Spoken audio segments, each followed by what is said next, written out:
Poytaxtimizdagi Tuproqshunoslik va agrokimyoviy tadqiqotlar institutida Oliy Majlis Qonunchilik palatasi deputatlari hamda institut olimlari ishtirokida respublikada sho'rlangan va unumdorligi past bo'lgan yerlarni ekin maydonlariga aylantirish hamda hosildorligini oshirish masalalari, muammolar va yechimlar mavzusidagi seminar tashkil etildi.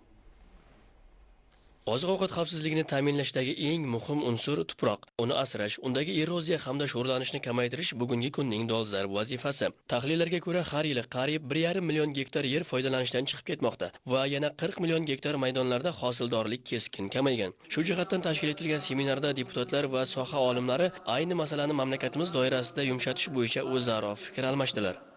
Bugungi kunda tuproqlarda sho'rlashuv jarayonini butun dunyoda ko'payib borayotgani va bunga qaratilgan ilmiy, amaliy ishlar qay darajada ekanligini va shu bilan birgalikda ekologik muammolarni bartaraf etish yuzasidan olib borilayotgan mamlakatimizdagi ishlarni va yoki hududlarda sho'rlashuv jarayonini tezlashib borayotgani yoki uni oldini olishga qaratilgan kimyoviy yoki tabiiy uslublardan qanday foydalanishga qaratilgan bir qator fikrlar, axborotlar almashinuvi bo'ldiki, bu ertaga mana shu sohadagi muammolarni bartaraf etishga bir dasturul amal sifatida foydalanishimiz mumkin.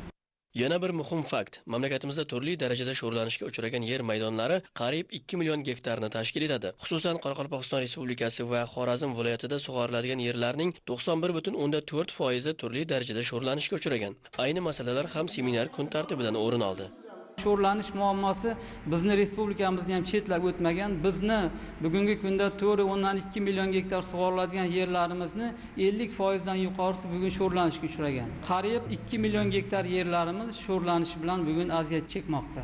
Albatta biz bugun shu sharoitda sho'rlanishni kamaytirish yuzasidan o'zimizni o'sha ilmiy innovatsion loyihalarimizni, yondashuvlarimizni bugun bevosita hududlarda joriy qilishimiz kerak. Dehqon fermerlar bilan birgalikda kurash olib borishimiz kerak va men o'ylaymanki, ushbu seminar oldimizda turgan muammolarni yechimini ko'rib chiqishda va ularni ijobiy hal qilishda o'rni bor.